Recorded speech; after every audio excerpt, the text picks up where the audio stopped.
Hello everyone, welcome again on your YouTube channel Taming Physics. Students, आज हम लोग point charged particle uniform magnetic field में move करता है तो उसका पाथ कैसा होगा उसी पे बेस्ड न्यूमेरिकल्स करेंगे।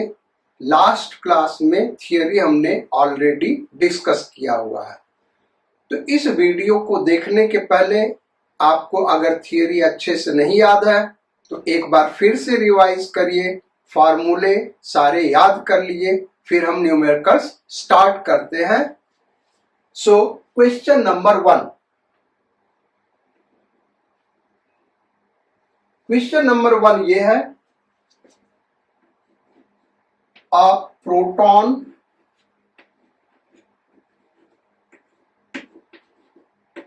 Comma deuteron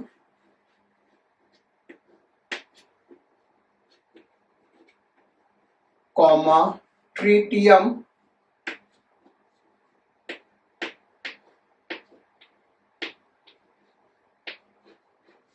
and an alpha particle are moving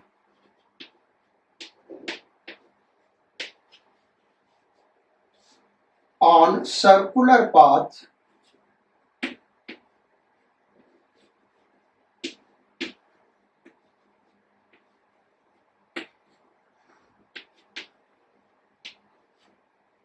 in same uniform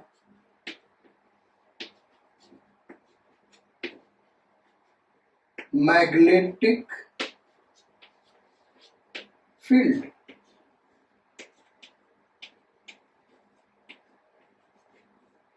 Find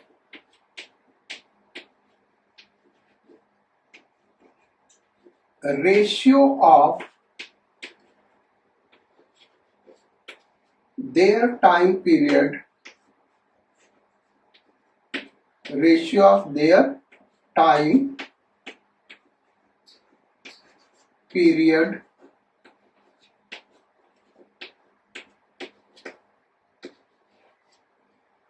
if they are moving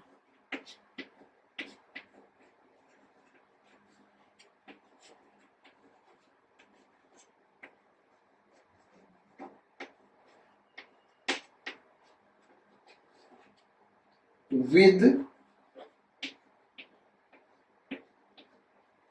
same first question speed,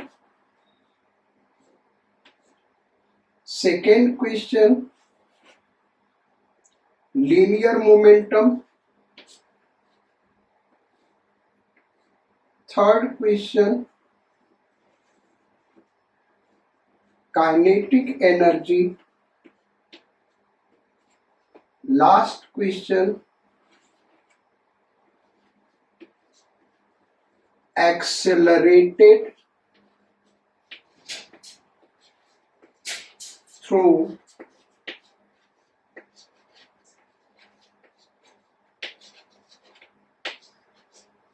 same potential difference, same potential difference। यानी इस क्वेश्चन नंबर 1 में 4 question बेटा। पहला question same speed, magnitude of velocity यानी same speed. दूसरा question दिया हमको उनके टाइम पीरियड का रेशियो निकालना। अगर सेकेंड क्वेश्चन है सारे पार्टिकल का लीनियर मोमेंटम का मैग्नीट्यूड सेम है। थर्ड क्वेश्चन दिया काइनेटिक एनर्जी सेम है। लास्ट क्वेश्चन दिया अगर सारे पार्टिकल सेम पोटेंशियल डिफरेंस से एक्सेलरेट किए गए। अब सॉल्यूशन हम देखते हैं। टाइम पीरियड का फार्मूला क्या भाई, 2 pi m upon Q B. यानी जो टाइम पीरियड है वो m और q के ऊपर डिपेंड करेगा। मैग्नेटिक फील्ड सबके लिए सेम है, तो ये सेम हो या डिफरेंट हो इससे टाइम पीरियड का कोई लेना देना नहीं है बेटा। एग्जाम में कोई एक ही क्वेश्चन आएगा, ये चारों नहीं आएंगे, कोई एक आएगा और आप इसमें उलझ जाएंगे तो आप टाइम पास कर रहे होंगे। सॉल्व तो वहां से भी होगा लेकिन वो बड़ा लेंदी मेथड हो जाएगा। टाइम पीरियड का हम फार्मूला देखें तो टाइम पीरियड का फार्मूला ये है। अब वो डिपेंड किस पे कर रहा है, मास पे, चार्ज पे और बी पे। हमको इससे कोई लेना देना नहीं है। तो अब इसी को यूज करके हम निकालते हैं time period of proton is to time period of deuteron, capital D से रिप्रेजेंट कर रहे हैं, is to time period of tritium, capital T से रिप्रेजेंट कर रहे हैं, is to time period of alpha particle is equal to, हमने already पढ़ाया हुआ है उसी के हिसाब से हम प्रोटॉन का मास m मान रहे हैं और चार्ज E मान रहे हैं। तो प्रोटॉन के लिए आ गया 2 pi m upon EB is to, deuteron का मास क्या लेंगे, अगर प्रोटॉन का मास m ले रहे हैं और चार्ज E ले रहे हैं तो ड्यूट्रॉन का मास क्या होगा बेटा 2m और चार्ज E ही रहेगा। तो 2 pi into 2m upon EB is to, tritium का मास क्या हो जाएगा 3m और चार्ज E, तो 2 पाई m क्या हो गया 3m upon charge E into B is to, alpha particle का मास 4m और चार्ज 2e, तो 2 पाई मास हो गया 4m upon 2e into b। अब हम देखें कैंसिल क्या हो रहा, तो 2 पाई m अपॉन EB ये सारे में कैंसिल आउट हो जाएगा। 2 pi m upon EB, 2 pi m upon EB, 2 pi m upon EB। Further simplify करें तो क्या बचा, यहां पे 1 इज टू, यहां पे क्या बचा बेटा 2 इज टू, यहां पे क्या बचा 3 इज टू, यहां पे ये 2 से 4 कट गया 2। So this is the answer. यानी अगर प्रोटॉन का टाइम पीरियड कैपिटल T है तो ड्यूट्रॉन का टाइम पीरियड 2T होगा, अल्फा पार्टिकल का भी 2T होगा और ट्रिटियम का 3T होगा। So this is the solution. Next question number 2 पे आते हैं और क्वेश्चन नंबर 2 एकदम लैंग्वेज यही है बेटा, इसको हम थोड़ा सा चेंज कर रहे हैं। Find out the ratio of their radii RADII।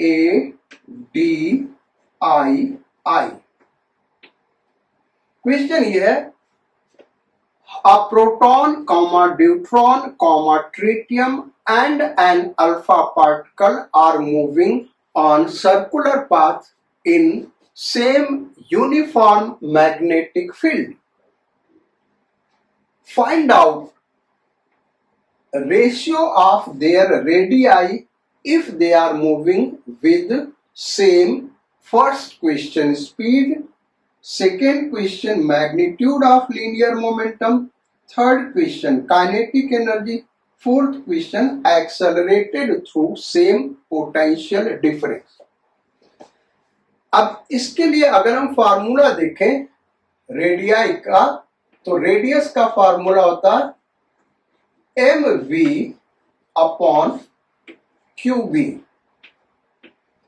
यानी ये मैग्नेटिक फील्ड और चार्ज के मास और चार्ज पे तो डिपेंड करता ही है, उसके साथ स्पीड पे भी डिपेंड कर रहा है, और स्पीड इन सब केस के लिए अलग अलग होगा बेटा। यानी हम इसको सॉल्व कैसे करेंगे, तो फर्स्ट क्वेश्चन करते पहले। स्पीड सेम है और स्पीड सेम है, पहले हम फर्स्ट क्वेश्चन सॉल्व कर रहे हैं बेटा। क्वेश्चन नंबर 2 का first part,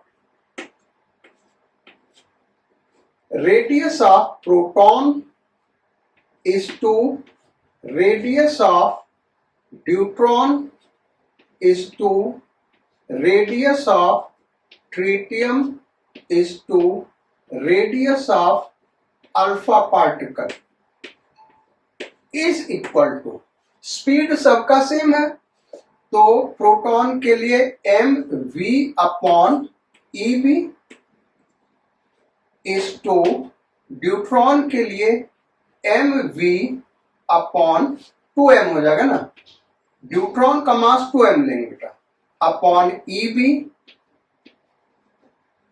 is to tritium के लिए 3m v upon ev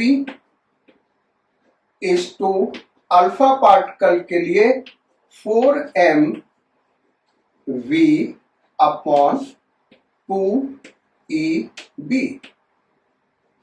speed सबके लिए सेम है। अच्छा, अब ये mv upon ev cancel out हो गया,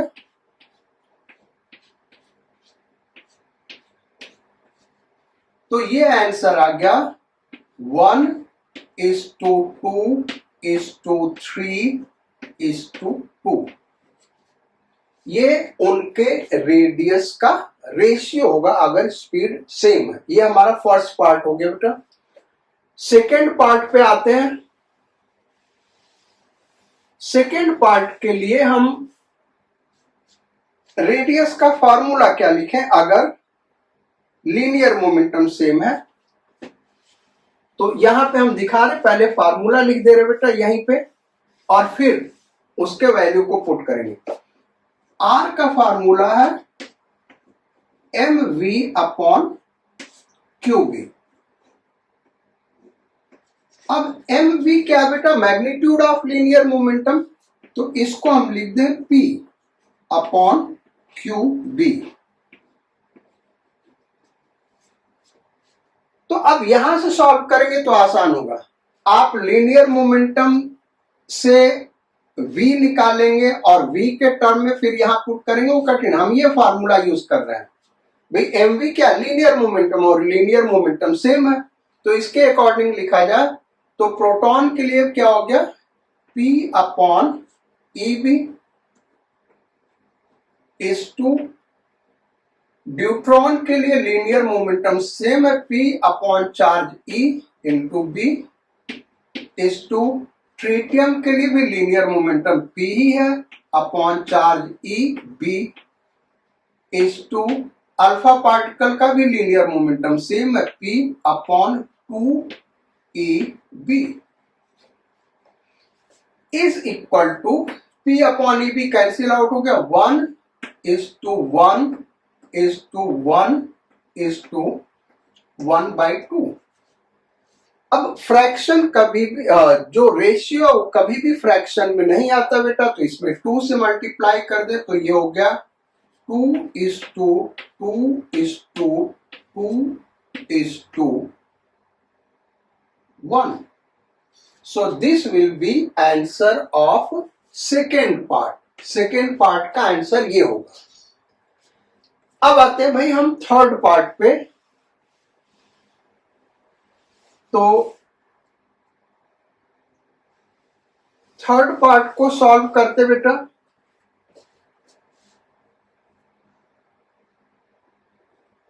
थर्ड पार्ट हमको रेडियस का रेशियो निकालना। अगर काइनेटिक एनर्जी सेम है तो इस फार्मूले को हम काइनेटिक एनर्जी के टर्म में लिख लें। अगर हमारा 11th का लेक्चर देखेंगे तो काइनेटिक एनर्जी का जो फार्मूला है लीनियर मोमेंटम के टर्म में p² अपॉन 2m।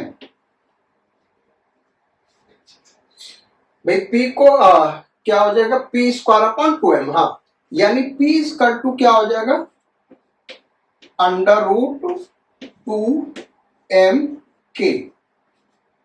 तो ये P का वैल्यू यहां पे पुट कर दें तो हमारे R का नया फार्मूला हो गया काइनेटिक एनर्जी के टर्म में √2mk/QB। और ये फार्मूला हम रखेंगे बेटा, काइनेटिक एनर्जी सबका सेम होगा, उसको हम K मान लेते हैं। तो सॉल्व करते हैं। प्रोटॉन के लिए पहले लिखें तो √2mk/QB यानी EB इज टू ड्यूट्रॉन के लिए √2 और m क्या होगा 2m, तो ये हो गया 4m। भाई ड्यूट्रॉन का मास, अगर प्रोटॉन का मास m हम ले रहे बेटा तो ड्यूट्रॉन का क्या लेंगे 2m लेंगे, डबल होता है उसका मास। तो ये 2m, तो 2 से मल्टीप्लाई करेंगे तो क्या हो जाएगा 4mk/ चार्ज जो प्रोटॉन पे वही रहेगा E/B इज टू ट्रिटियम का मास क्या होता है 3m, तो यहां 3 पुट करेंगे तो 3 2 जा 6 √6mk/EB is to alpha particle का मास क्या होगा 4m, तो 4 2 जा 8 √8mk/ चार्ज क्या होगा 2e, सो 2e/B। अब सॉल्व करते बेटा तो रूट के अंदर जो m और k है वो कैंसिल आउट हो गया पूरे रेशियो में।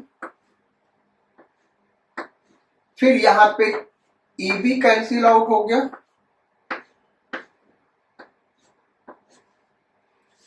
यहां पे क्या बचा भाई √2 इज टू, यहां पे क्या आ गया √4 ही लिख ले अभी, √4 इज टू यहां पे √6 इज टू यहां पे √8/2 इज इक्वल टू, इसमें √2 से डिवाइड कर दे तो यहां पे बचेगा 1 इज टू, यहां पे बचेगा √2 इज टू, यहां पे बचेगा √3 इज टू, यहां पे बचेगा √4 और √4 क्या हो जाएगा 2 2/2 1। तो ये हो गया आंसर। सो पार्ट 3 का answer 1 is to √2 is to √3 is to 1, यानी ट्रिटियम का रेडियस सबसे बड़ा होगा, प्रोटॉन और अल्फा पार्टिकल का रेडियस सेम होगा अगर काइनेटिक एनर्जी सेम है, क्योंकि उसी के लिए हमने किया। अब हम आते हैं लास्ट पार्ट पे। लास्ट पार्ट में कर बेटा accelerated through same potential difference, यानी ये जो चार्ज पार्टिकल है इनको सेम पोटेंशियल डिफरेंस से एक्सेलरेट किया है। ये है हमारा पार्ट 4। सो पार्ट 4 कैसे इसको करेंगे, तो हमको इसको पोटेंशियल डिफरेंस के टर्म में लिखना होगा। इलेक्ट्रोस्टैटिक्स में हमने आपको पढ़ाया हुआ है चार्ज इनटू पोटेंशियल डिफरेंस। अगर कोई चार्ज Q पर V पोटेंशियल डिफरेंस अप्लाई कर रहा है तो उस पे जो वर्क डन होगा Q इंटू V होगा और वही काइनेटिक एनर्जी में चेंज कर जाएगा, यानी this will be is equal to K। Electrostatics का अगर ये नहीं समझ में आ रहा है तो इलेक्ट्रोस्टैटिक्स का जो हमने चैप्टर पढ़ाया हुआ उसमें खोजिएगा, आपको मिल जाएगा। समझाने के लिए हमने बता दिया work done by electric field is equal to change in kinetic energy. तो K2 के मान लिख K1 जीरो होगा, इनिशियली काइनेटिक एनर्जी जीरो रहा होगा। जब पोटेंशियल डिफरेंस देंगे तो मान लो काइनेटिक एनर्जी K गेन कर लिया। अब वर्क डन क्या होगा? तो वर्क डन होगा force into displacement is equal to K। अब फोर्स क्या होगा बेटा? तो charge into electric field, charge into electric field into D is equal to K, और Q electric field intensity into D, ये क्या होता है? Potential difference is equal to K। E into D is equal to V। ये तो एकदम simple है, ये आपको समझ में आ रहा होगा भाई। V is equal to E by D, so D is V is equal to होता है E इंटू डी, और E is equal to V by D. Potential gradient E is equal to basically E cos theta is equal to minus dV by D, और वहां से किया गया। तो हम K को Q इंटू पोटेंशियल डिफरेंस लिख सकते हैं। यानी हमारा जो नया फार्मूला हो गया रेडियस के लिए, ये यहां पे काइनेटिक एनर्जी को पुट कर दें तो R इज इक्वल टू क्या हो गया? अंडर रूट 2m, 2 के बाद क्या हो गया बेटा? m into K। K क्या हो गया? Q into V, charge into potential difference upon Q into B। अब इसको फर्दर हम सॉल्व करें तो एक Q कैंसिल आउट हो जाएगा, ये बचेगा under root 2mv upon root Q into B। ये हो गया रेडियस का फार्मूला। तो हम इस रेडियस के फार्मूले को यहां पे यूज करेंगे। पोटेंशियल डिफरेंस सेम है, accelerated through same potential difference. तो इस फार्मूले को यूज किया जाए। अब देखते हैं क्या आता है भाई। ये रेशियो, ये हमारा बेटा R का फार्मूला हो गया। तो प्रोटॉन के लिए under root 2mv upon under root E into B। V और B सबके लिए सेम है, इस टू। अब ड्यूट्रॉन के लिए देखें तो अंडर रूट 2m क्या होगा? 2m, तो ये हो गया 4m, 4mv। V potential difference बेटा ध्यान रखना, अंडर रूट चार्ज E होता है जो प्रोटॉन पे चार्ज होता है, इस टू। ट्रिटियम के लिए मास 3m लेंगे तो root 6 under root 6mv upon under root EB is to.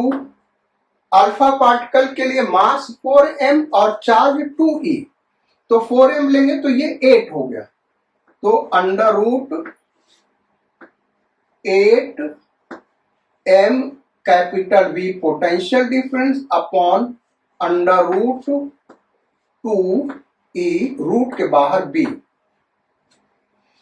अब कैंसिल आउट क्या हो रहा है? न्यूमरेटर में रूट के अंदर जो mv है वो कैंसिल आउट हो गया, सो mv कैंसिल आउट हो गया। डिनोमिनेटर में रूट E और B कैंसिल आउट हो गया पूरे रेशियो में। ये रूट E कैंसिल आउट हुआ बेटा, और B यहां रूट 2 रहेगा। सो इज इक्वल टू, ये कितना आ गया? रूट 2। कितना हो गया बेटा? Root 2 is to root 4 is to root 6 is to, ये √2 इसमें से ऊपर से कट गया तो √4, ये आ गया। अब √2 से डिवाइड कर दे तो ये आ गया 1:√2 is to √3 is to √2. So this will be answer for radius. Radius का फोर्थ क्वेश्चन में ये आंसर होगा जब accelerated through same potential difference होगा।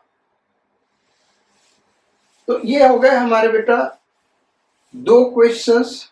अब आते हैं हम थर्ड क्वेश्चन पे। बेसिकली ये जो अभी क्वेश्चन करा है ये मेडिकल लेवल का भी क्वेश्चन है, बोर्ड लेवल का भी क्वेश्चन है। मेंस में तो बहुत आसान क्वेश्चन में इसको माना जाएगा, एडवांस्ड में मल्टीपल चॉइस में दे सकता है बेटा, ऐसे सिंगल इसमें का कोई पार्ट नहीं पूछ सकता, मल्टीपल चॉइस में ये क्वेश्चन आ सकता है। अब आते हैं हम क्वेश्चन नंबर 3 पे।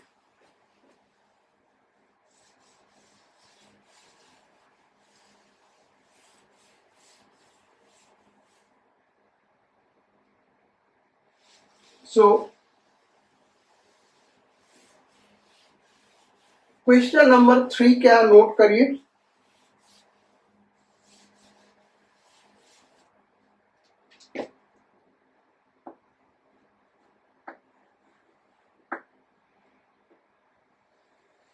ये एक रीजन है बेटा यूनिफॉर्म मैग्नेटिक फील्ड का, यानी जो 2 लाइन ड्रॉ किया है इसमें यूनिफॉर्म मैग्नेटिक फील्ड है।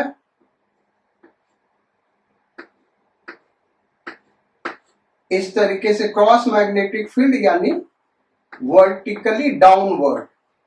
बोर्ड पे आपको इनवर्ड दिख रहा होगा, आपके कॉपी पे चूंकि हॉरिजॉन्टल प्लेन में रखते हैं तो ये फील्ड है vertically downward, capital be uniform magnetic field. यहां पे एक पॉजिटिव चार्ज, चूंकि चार्ज का कोई साइन नहीं दिया तो Q मास M, इसको v वेलोसिटी से प्रोजेक्ट किया गया, जो कि यहां पे ऐसे 90 डिग्री बना रहा है, इस लाइन के साथ 90 डिग्री बना रहा है, और ये लाइन एक दूसरे के पैरेलल है। इसको नाम दे दे PQRS। ये 2 पैरेलल लाइन है, इस रीजन के बीच में uniform magnetic field capital B है। एक पॉइंट चार्ज जिसका mass m, charge q v velocity से प्रोजेक्ट कर रहा है इसी बोर्ड के प्लेन में, pq के परपेंडिकुलर इसका वेलोसिटी वेक्टर है। ये सेपरेशन हम सपोज कर ले d।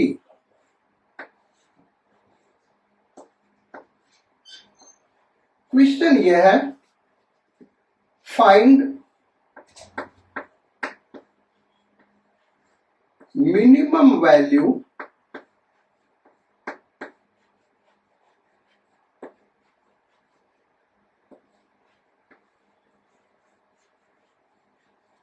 of D so that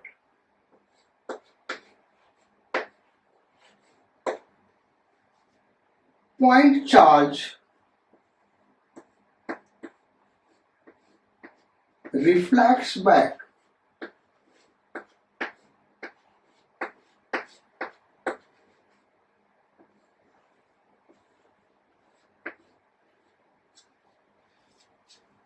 मतलब क्या हुआ कि इस चार्ज को जब हम थ्रो कर रहे हैं इस तरीके से तो ये वापस रिफ्लेक्ट बैक हो जाए। जैसे मिरर के ऊपर लाइट पड़ता है बेटा तो रिफ्लेक्ट बैक करता है, वैसे ही ये चार्ज रिफ्लेक्ट बैक हो जाए।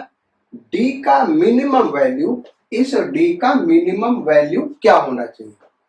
अब क्रॉस फील्ड और डॉट फील्ड में पॉजिटिव चार्ज और नेगेटिव चार्ज सर्कुलर पाथ पे मूव करते हैं। 4 फिगर हमने बना के पिछले क्लास में समझाया था बेटा।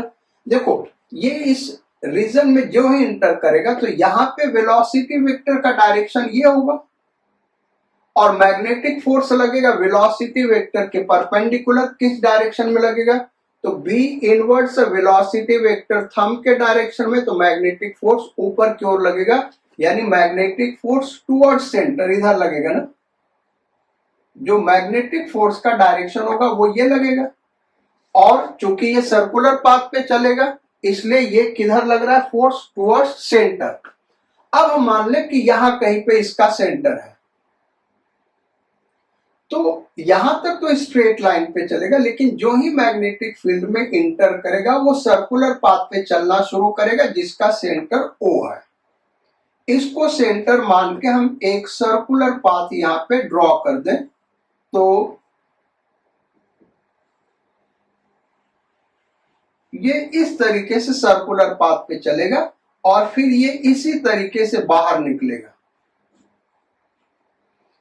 क्योंकि जब ये यहां पे पहुंचेगा तो वेलोसिटी वेक्टर का डायरेक्शन इधर होगा हॉरिजॉन्टल और फोर्स इधर लग रहा होगा, तो ये ऐसे जाके रिफ्लेक्ट बैक कर रहा है। डी का मिनिमम वैल्यू क्या होना चाहिए, अब ये यहां से यहां क्या होगा रेडियस, यहां से यहां क्या होगा रेडियस, और ये भी रेडियस के बराबर है, ये भी रेडियस होगा, ये भी रेडियस होगा, और ये भी क्या होगा रेडियस होगा चार्ज पार्टिकल का मैग्नेटिक फील्ड के अंदर। तो फिगर से हम देखें तो जो रेडियस है it should be less than और इक्वल टू डी, क्योंकि अगर ये ग्रेटर हो गया तब तो ये इधर निकल जाएगा। हाँ, लेकिन अगर r का वैल्यू d से कम है तो ये इस तरीके से मूव करते आएगा। आप इस तरीके से सोचो, फिगर ये जो दिखाया इसको ड्रॉ कर लो, फिर हम समझाते हैं। अगर ये RS लाइन हम यहां पे ड्रॉ कर दें,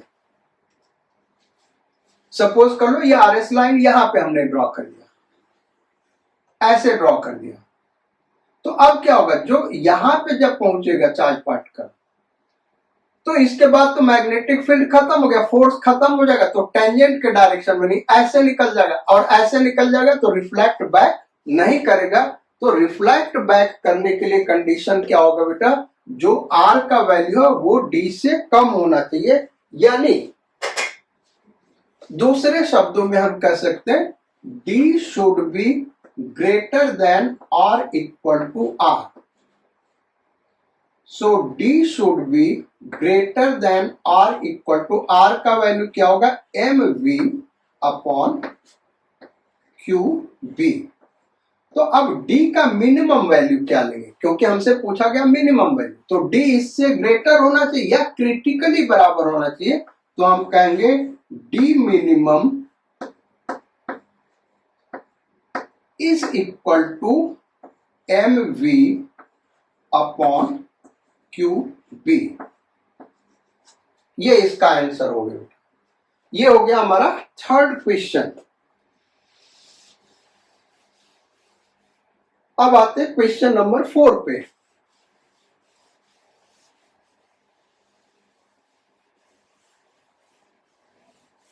क्वेश्चन नंबर 4 पे लेवल और बढ़ जाएगा बेटा, और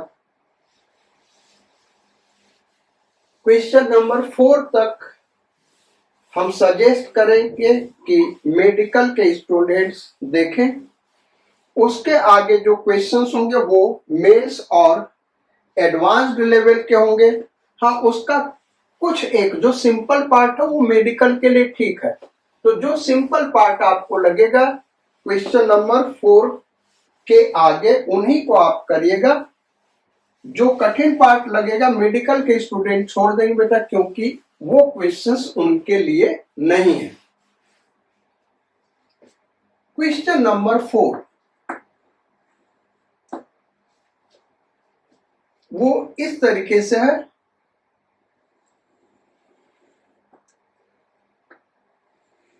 ये एक रीजन है यूनिफॉर्म मैग्नेटिक फील्ड का,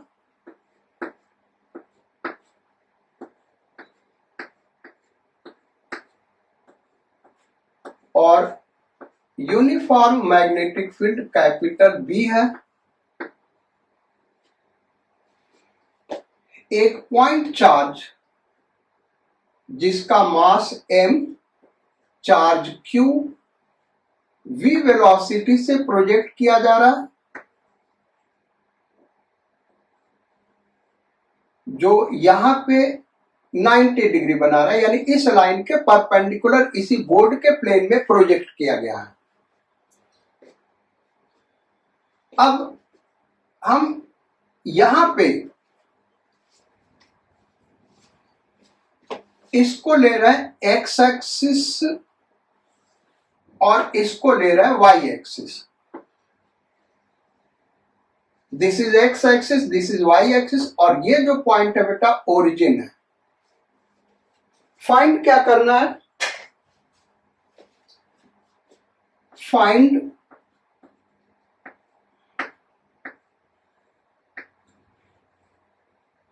lateral deflection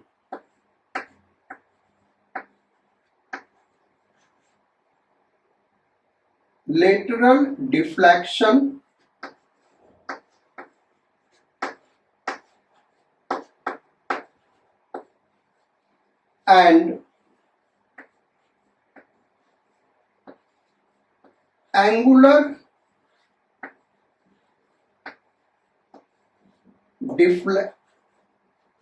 angular deflection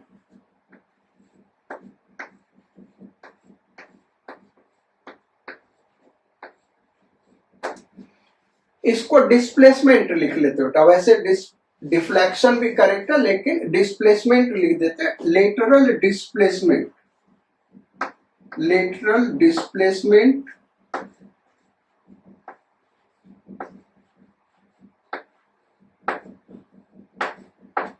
and angular deflection of point charge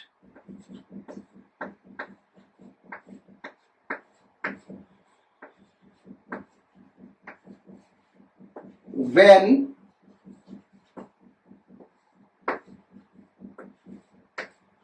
it comes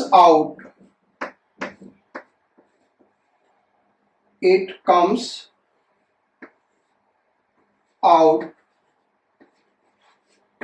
of magnetic field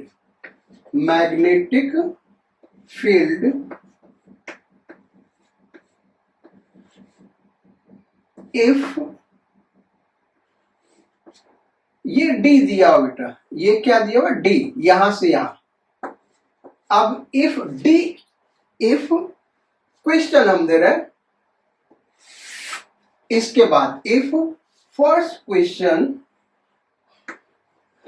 D is equal to mv upon qb plus h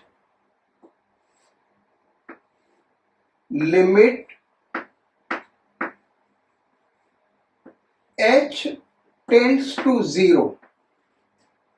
Second question, D is equal to limit h tends to 0 mv upon qb minus h. Third question, D is equal to mv upon 2qb. Last question, D is very very less than mv upon qb. ये चार part है, ये चार questions हम लोगों को करने हैं। मेडिकल के स्टूडेंट्स के लिए ये दो चीज थोड़ा समझना मुश्किल है, क्योंकि बेटा ये लिमिट लगा के ऐसे लिखा हो, आपको ये समझना है, ये लिमिट h टेंड्स टू 0 भूल जाओ, बस D is equal to mv upon qb plus h where h is very very small. ये कहने का मतलब है जो h है वो बहुत ही स्मॉल है। यहाँ पे लिमिट h टेंड्स टू 0 का मतलब क्या है, ये चीज तुम भूल जाओ, बस ये याद रखो, D is equal to mv upon qb minus h where h is very very small. इन चार क्वेश्चंस में हमको निकालना है angular lateral displacement and angular deflection. अब इसका मीनिंग क्या है, अगर आपको नहीं समझ में आ रहा तो इसको हम समझा देते बेटा। देखो यहां जो ही मैग्नेटिक फील्ड के अंदर इंटर करेगा तो वेलोसिटी का डायरेक्शन ये होगा, वेलोसिटी ऐसे, और मैग्नेटिक फील्ड इनवर्स से, यानी फोर्स किधर लगेगा, ऊपर की ओर, और फोर्स लगेगा किधर, टुवर्ड्स सेंटर, क्योंकि सर्कुलर पाथ पे चलेगा, यानी सेंटर यहां कहीं होगा। आप कहीं पे भी ले लो, इस पॉइंट पे हमने ले लिया, तो इसको सेंटर मान के एक सर्कुलर आर्क ऐसे हम ड्रॉ कर दें, इस तरीके से मूव करेगा। और जहां मैग्नेटिक फील्ड खत्म हुआ ये फिर कैसे चला जाएगा बेटा, टेंजेंशियली चला जाएगा, क्योंकि फोर्स खत्म हो जाएगा, और फोर्स खत्म हुआ तो न्यूटन फर्स्ट लॉ क्या कहता है, पार्टिकल स्ट्रेट लाइन पे मूव करेगा। अब यहां पे जब निकला तो ये जो एंगल है थीटा, पहले वेलोसिटी वेक्टर एक्स एक्सिस के लॉन्ग था, तो एक्स से वेलोसिटी वेक्टर थीटा से रोटेट कर गया, इसी को हम कहेंगे एंगुलर डिफ्लेक्शन। लेटरल मतलब परपेंडिकुलर होता, तो इस डायरेक्शन में जा रहा था, इसके परपेंडिकुलर डायरेक्शन में जो डिस्प्लेसमेंट हुआ इसी को हम क्या कहेंगे, लेटरल डिस्प्लेसमेंट। इन चारों क्वेश्चंस में हमको y और थीटा का वैल्यू फाइंड आउट करना। लेटरल मींस परपेंडिकुलर, यानी जिस डायरेक्शन में पार्टिकल जा रहा था उसके परपेंडिकुलर डायरेक्शन का डिस्प्लेसमेंट, और एंगुलर डिफ्लेक्शन आप समझ गए, वेलोसिटी वेक्टर का पहले ये डायरेक्शन था और अब ये डायरेक्शन हो गया जब मैग्नेटिक फील्ड के बाहर निकला।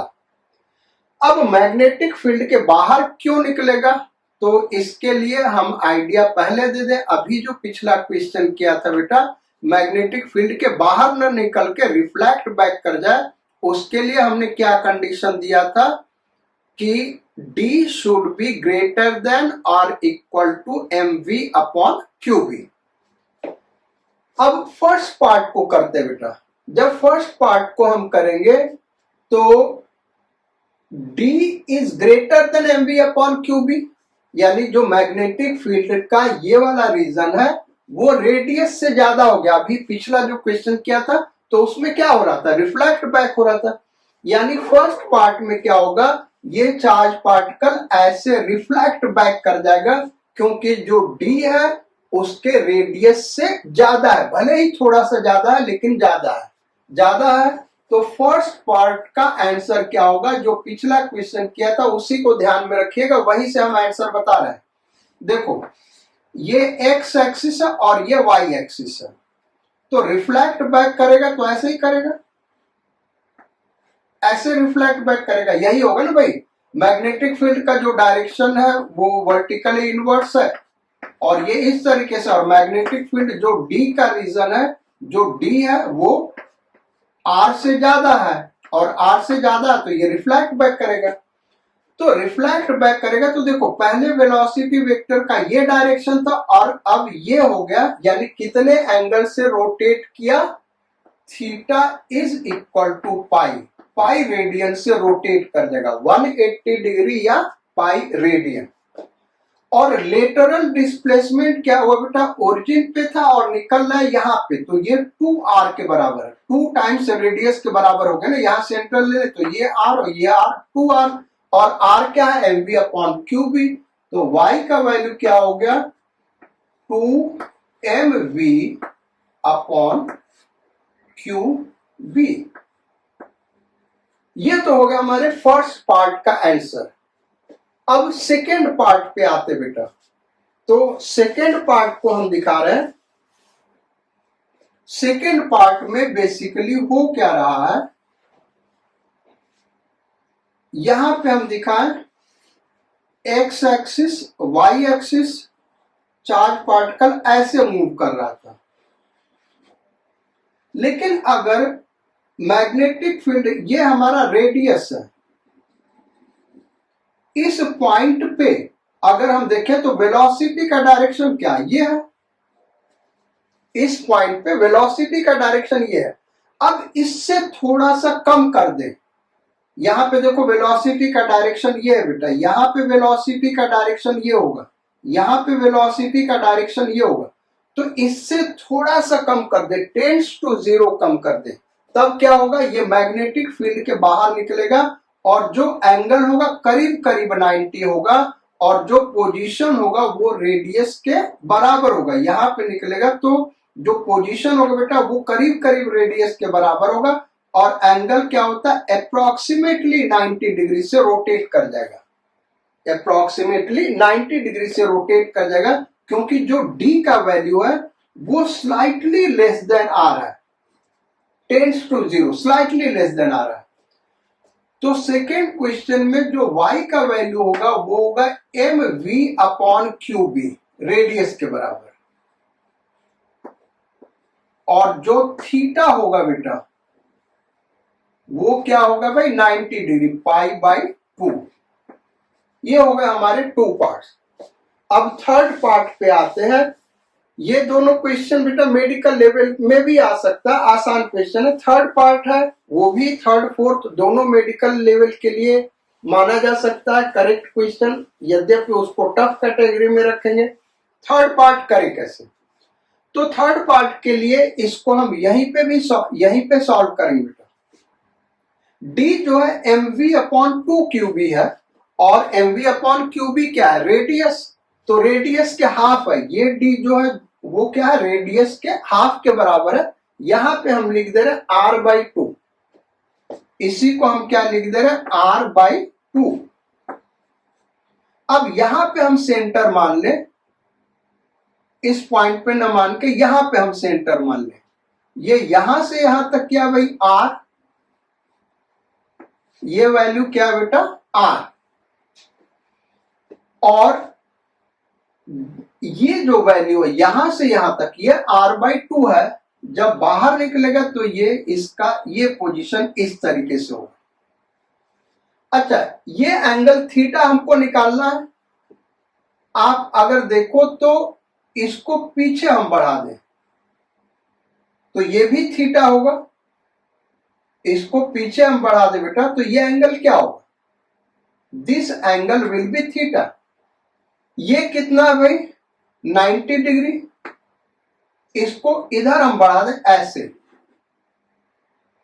तो ये 90 डिग्री है, ये थीटा, तो ये 90 माइनस थीटा होगा क्योंकि टोटल 180 डिग्री है, यानी ये एंगल क्या होगा, थीटा डिग्री होगा। इससे कोई लेना देना नहीं, इधर नहीं बढ़ाना बेटा, हम इसको करें, ये ज्यादा आसान है। ये एंगल थीटा है, ये टेंजेंट के डायरेक्शन में जा रहा है, ये रेडियस है, ये भी तो आर ही होगा ना, ये वाला वैल्यू, ये रेडियस होगा तो ये r होगा, ये r है और ये r/2 है। ये r/2 होने का मतलब यहां से यहां ये r/2 है। अब देखो ये थीटा है, ये 90 होगा, तो ये 90 माइनस थीटा और ये 90 है, तो ये क्या होगा, थीटा होगा। अब इस थीटा को निकालने के लिए ये जो ट्रायंगल है, इस ट्रायंगल को देखो बेटा, ये ट्रायंगल हम ले लें। इस ट्रायंगल में हम देखें तो sine theta equal to perpend upon hypotenuse, ये थीटा है। थीटा किसके किसके बीच में होता है, हाइपोटेन्यूज और बेस के बीच में होता है हमेशा एंगल, यानी ये वाला परपेंड है। तो साइन थीटा हम लोग थर्ड पार्ट कर रहे हैं, साइन थीटा इक्वल टू क्या आ गया, sine theta is equal to perpend that is r/2 upon hypotenuse that is r, यानी 1/2, यानी थीटा इज इक्वल टू आ गया बेटा 30 डिग्री। भाई साइन थीटा 1/2 है यार, तो थीटा क्या होगा, 30 डिग्री होगा ना। रेडियन में लिखना चाहे तो क्योंकि जनरली आंसर रेडियन में दिया होता है तो π/6 रेडियन, ये थीटा होगा। अब हमको इस y को निकालना है, ये y है, तो ये देखो यहां से यहां क्या r, यहां से यहां क्या भाई r है, और यहां से यहां ये क्या होगा बेटा, ये होगा r cos थीटा, ये r है और ये बेस है, तो बेस क्या होगा, r cos थीटा होगा, ये r है तो ये क्या होगा, r cos थीटा। तो जो y का वैल्यू होगा वो होगा r minus r cos theta. अच्छा, अब थीटा हमारा कितना आया, 30 डिग्री आया है, तो ये हो गया R in bracket 1 minus cos 30 यानी √3/2। तो y क्या हो गया बेटा, हमको r तो दिया नहीं, हमको तो जो आंसर दिया mv अपॉन क्यूबी के फॉर्म में दिया, तो हम r को लिख दें mv upon QB in bracket 1 minus √3/2। ये हो गया बेटा हमारा लेटरल डिस्प्लेसमेंट और एंगुलर डिस्प्लेसमेंट π/6 रेडियन। सो ये हो गया हमारा थर्ड पार्ट। अब फोर्थ पार्ट पे आते भाई। फोर्थ पार्ट में करा कि d is very very less than mv upon QB, यानी d जो है वो रेडियस से बहुत कम है। तो उसको हम यहां पे सॉल्व करते बेटा, फोर्थ पार्ट हम लोग करने जा रहे हैं।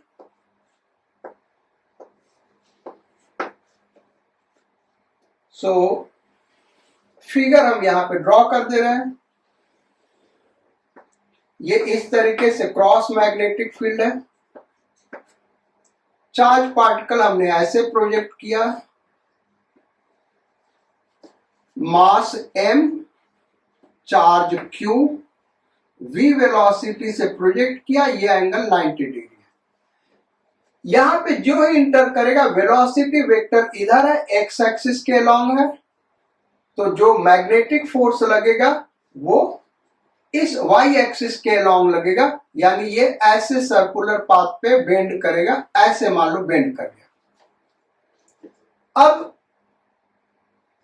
यहां पे हम सेंटर मान लें, ये है हमारा सेंटर, तो यहां से यहां डिस्टेंस क्या होगा r, और यहां से ये ज्वाइन कर दे तो ये भी क्या होगा बेटा, रेडियस के बराबर होगा r, और यहां पे ये पार्ट का टेंजेंशियली मैग्नेटिक फील्ड के बाहर निकल गया। स्पीड तो वही रहेगा क्योंकि स्पीड कांस्टेंट होता है। ये हॉरिजॉन्टल के साथ एंगल यानी एक्स एक्सिस के साथ एंगल क्या बना रहा है, यही हमको निकालना है। अभी हमने पीछे प्रूव किया था ये थीटा है, तो ये एंगल भी थीटा होगा। बड़ा सिंपल समझना था इसको बेटा। ये एक्स एक्सिस के पैरेलल लाइन ड्रॉ कर दिया, तो ये थीटा है, ये 90 डिग्री है, तो ये क्या होगा 90 माइनस थीटा, और ये 90 है तो ये थीटा होगा। अब हमको निकालना क्या, एक तो ये निकालना है y का वैल्यू ये होगा। इस y के वैल्यू को फाइंड आउट करना है। जो d दिया हुआ वो दिया हुआ कि very very small than r, यानी very very small than mv upon QB. अब इसको निकाला कैसे जाए, तो यहां से हम निकालें साइन थीटा क्या आ रहा है, so sine theta is equal to, ये हो गया परपेंड और ये हो गया हाइपोटेन्यूज, तो d अपॉन r। भाई साइन थीटा का वैल्यू यही होगा ना। तो अब थीटा हम क्या कर सकते हैं बेटा, theta is equal to sine inverse, आप लोग 12th में है तो इसका मीनिंग समझ रहे होंगे। ये भी आंसर करेक्ट है, या हम इसको ऐसे भी लिख सकते हैं। क्या लिखने जा रहे हैं बेटा, जब साइन थीटा बहुत ही स्मॉल हो, जब d का वैल्यू बहुत स्मॉल हो, देखो ये d का वैल्यू r से बहुत स्मॉल है, mv अपॉन क्यू भी है, r है, तो ये d r से बहुत स्मॉल है, तो ये क्वांटिटी क्या होगा, बहुत ही स्मॉल होगा। और साइन थीटा अगर बहुत स्मॉल है तो साइन थीटा थीटा के इक्वल होता है, तो इसका ये भी आंसर करेक्ट है बेटा, d/r। ये रेडियन में होगा, ये ध्यान रखना। अगर d बहुत स्मॉल क्वांटिटी है तो साइन थीटा बहुत ही स्मॉल होगा, और साइन थीटा जब बहुत स्मॉल होता है बेटा तो साइन थीटा को हम क्या लिख सकते हैं, साइन थीटा को हम सिंपली थीटा लिख सकते हैं। तो sine theta equal to theta, तो थीटा इक्वल टू d/r। ये हो गया हमारा फर्स्ट पार्ट का आंसर बेटा, यहां पे हम लिख दे रहे हैं d/r। अब y कैसे निकालेंगे आगे हम करते हैं। देखो y आएगा क्या, तो y जो होगा बेटा ये यहां से यहां तक क्या है, r है, और यहां से यहां तक क्या होगा, आर कॉस थीटा। ये हम दिखा रहे बेटा तुमको। देखो आर क्या है, यहां से यहां ये वाला वैल्यू, ये वाला वैल्यू क्या आर है। हम देखो ये आर, जो लाइन हमने रेड कलर का मार्क किया, रेड कलर से इसको आर लिखा है। अब यहां से यहां देखो क्या होगा, ये वाला वैल्यू, ये वाला वैल्यू यहां से लेके यहां तक, तो ये आर है और ये थीटा, तो ये वैल्यू क्या होगा भाई, R cos theta. R cos theta, इसको हमने पीछे भी यूज किया था अभी, ये आर कॉस थीटा होगा। तो y का वैल्यू क्या होगा भाई, R minus R cos theta. So y is equal to R minus R cos theta. अब थोड़ा ये कैलकुलेशन लेंदी होगा बेटा, तो ऊपर का फिगर हम हटा दे रहे हैं, ये फिगर हमने हटा दिया।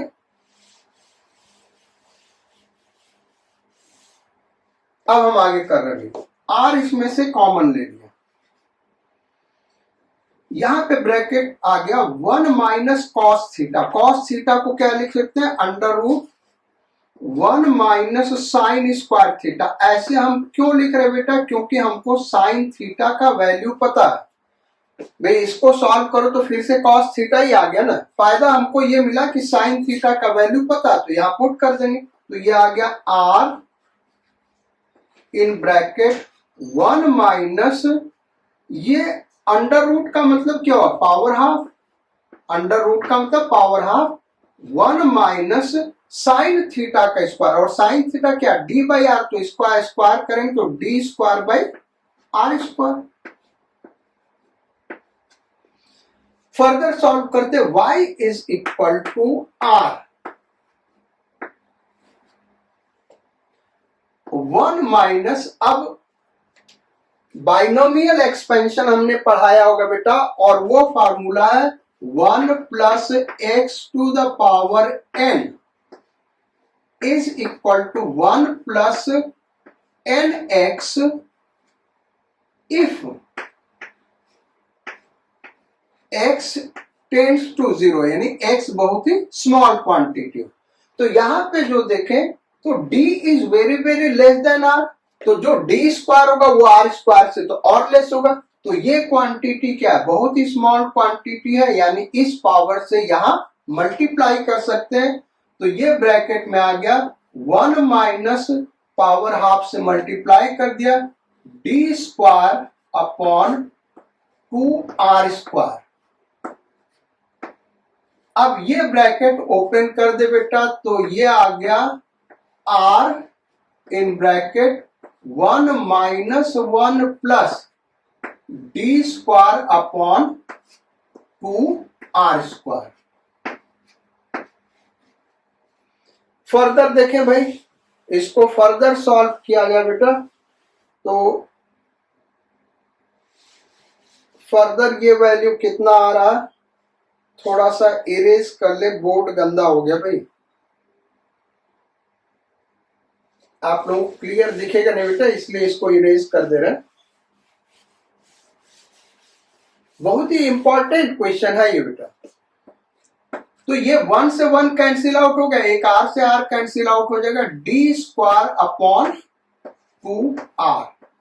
लेकिन r तो हमको दिया नहीं है, हमको क्या दिया है, r क्या, mv अपॉन क्यूबी। तो उसके टर्म में हम आंसर लिख सकते हैं डी स्क्वायर क्यूबी ऊपर चला जाएगा अपॉन 2mv। ये हो गया बेटा हमारा y का वैल्यू। और थीटा हमने पहले ही निकाल दिया था, थीटा क्या निकाला था बेटा, रेडियन में d अपॉन r, ये आया था हमारा थीटा। तो r के वैल्यू को पुट कर दें, तो d upon mv upon cube, ये ऊपर चला गया। तो ये हमारे फोर्थ पार्ट का आंसर हो गया। So this is fourth part. आज हम यहीं तक रखते बेटा, इसके आगे दो तीन क्वेश्चन और कराएंगे बेटा, वो मेंस और एडवांस के लेवल का है। जो स्टूडेंट्स नीट के लिए प्रिपेयर कर रहे हैं उसके रिजल्ट को, उसका एक ऐसा रिजल्ट है उन तीनों क्वेश्चन का जो नीट के एग्जाम में डायरेक्ट आ सकता है, और वो देख के आप आसानी से समझ जाएंगे। पूरे सॉल्यूशन पे आप नहीं जाइएगा क्योंकि वो एडवांस लेवल के क्वेश्चंस हैं, तो वो आपको समझ में नहीं आएंगे। मेंस के लिए और एडवांस के लिए वो तीनों क्वेश्चन बहुत ही इंपॉर्टेंट होंगे। उससे आपका पूरा कॉन्सेप्ट क्लियर हो जाएगा। जब चार्ज पार्टिकल सर्कुलर पाथ पे चलता है या हेलिकल पाथ पे चलता है, उस पे क्वेश्चंस कैसे बनते हैं, एक नया विजन, एक नया विंडो ऑफ मैग्नेटिक फील्ड मिलेगा बेटा, जहां पे यूनिफॉर्म मैग्नेटिक फील्ड में चार्ज पार्टिकल कैसे मूव करता है और किस टाइप के क्वेश्चंस फ्रेम किए जा सकते हैं। So thank you for your attention and for attending the class. We will meet again on next turn. Till then, take good care of your health and keep studying. Thank you. Bye bye. Sayonara. Godspeed and bon voyage.